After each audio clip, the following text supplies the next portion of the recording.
It's what we do that defines us, not what we are exactly, because we don't correspond to a museum structure or even a museum organization. But it is an educational resource for people to come and be agitated, and we only ask that in this building they think.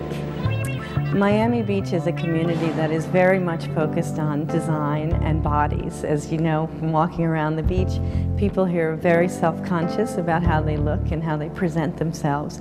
And so having a museum like the Wolfsonian that focuses on design and really talks about, and we hope enlightens people about how important design is in their everyday life, is a good way to present the museum within this community.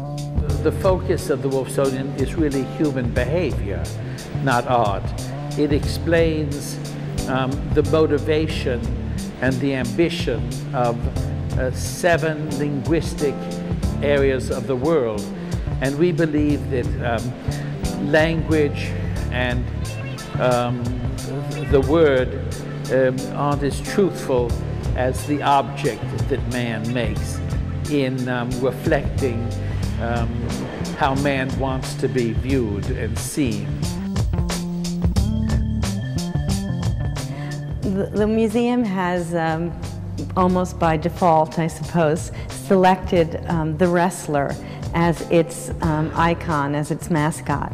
And the wrestler now stands in the lobby of the museum. He's a large aluminum sculpture from the 1930s by an American sculptor, and he really has this massive, beautiful form in aluminum. He's almost kind of a robot.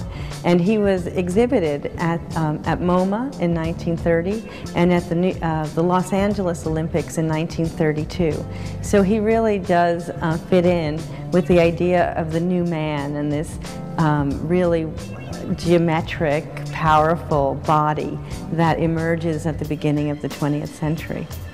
We also have some things like radios and other everyday objects.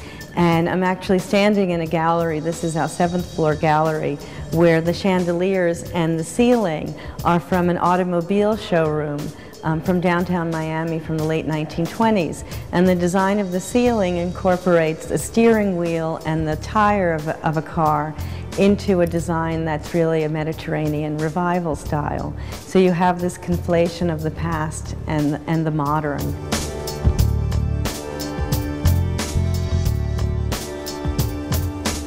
It's interesting that this collection is in Miami Beach because of the focus on this period of the late 19th to mid 20th century. Miami Beach itself and Miami really developed at the end of the 19th century. Miami Beach became a city in the 19-teens, and it's a city that the whole development is about modernity, about new architecture, about new forms of urban living, about leisure, all of these things that come out because of the economics, politics, and social mores of that period. And so I think it's a nice complement to where we stand in this community that this collection focuses on that particular period of time.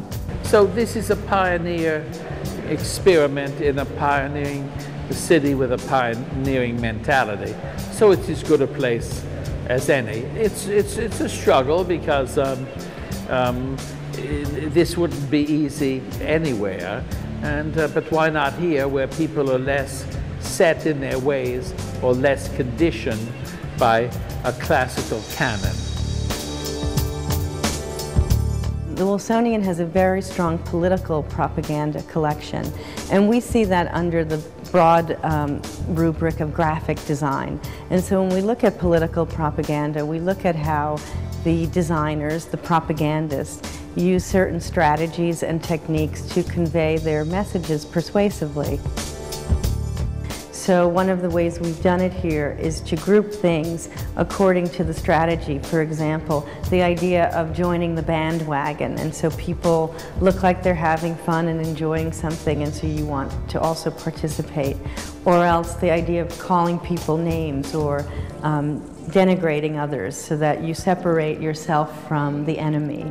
Or ideas about looking up to a political leader so that the image of the leader as an authority figure is someone who is able to persuade you to believe a certain ideology.